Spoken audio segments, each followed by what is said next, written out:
号称是世界上最硬的食物之一。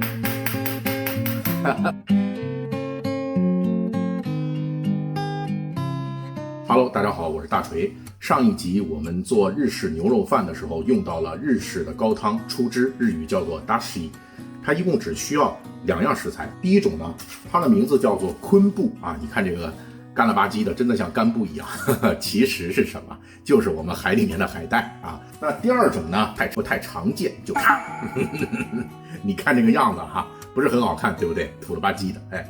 如果把它放到杂物堆里啊，那不知道的估计就把它当废品给扔了。但是这一条啊，价值不菲，要小200块钱。它的名字叫做煎鱼干，就是用煎鱼通过风干啊、熏制把它做出来的这个鱼干。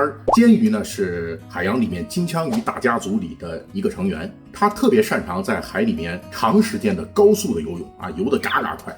所以说它的肌肉是非常发达紧致的，可想而知啊，也是非常硬的啊。煎鱼干呢，号称是世界上最硬的食物之一，有多硬呢？我们可以试一下。听见声了吗？还是确实挺疼的啊。狂飙那个电视剧你们看过没有？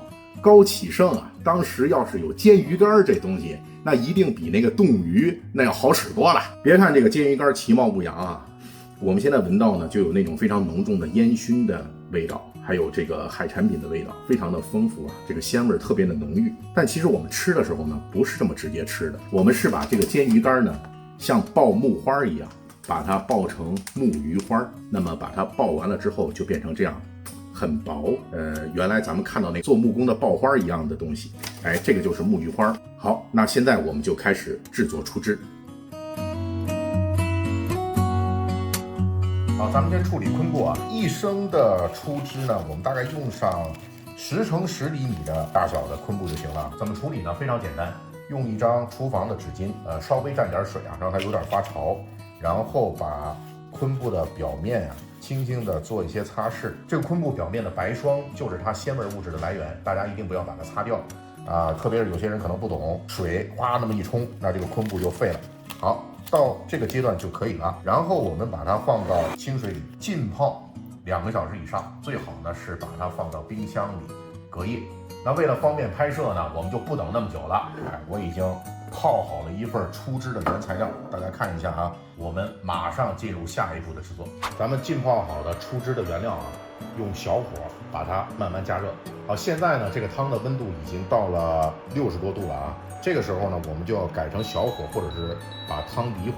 我们要时刻监控这个温度啊，一定要让它保持在60摄氏度到70摄氏度之间。这就是萃取昆布的鲜味物质的过程。如果温度过高呢，它就会有一些不好的味道出来。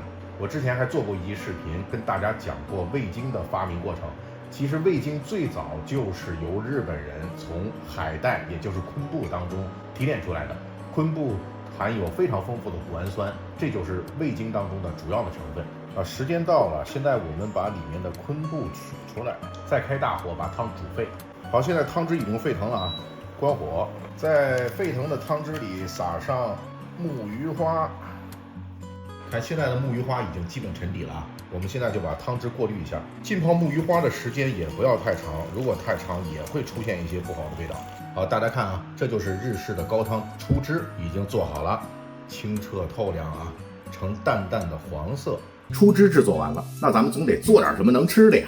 哎，在日餐里面呢，很多的烹饪都需要用到日式出汁。那我们今天就做一道最简单的出汁乌冬面。袋装的乌冬面是熟的，我们只需要把它放到热水里煮1分钟，把它表面的酸性的防腐的物质洗掉就可以了。把乌冬面放到汤里，加一点煎鱼酱油，再撒上这葱花。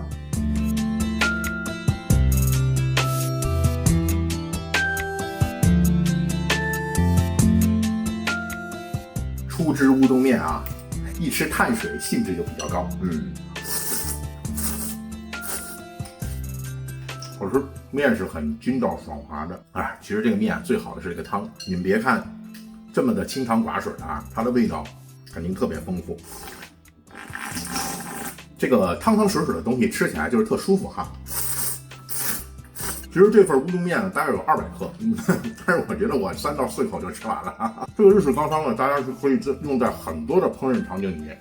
即便你不是做日餐，比如说你要是炖煮一些东西啊，像蔬菜、萝卜，也可以放出汁里面去炖啊，它的味道也特别好。哎呀，太鲜了！本来就是想尝2口，但是基本上这1碗已经被我干光了。希望你们在做饭的时候啊，可以用得上哈。那这集就到这里了，咱们下期再见。吃好每顿饭，过好每一天。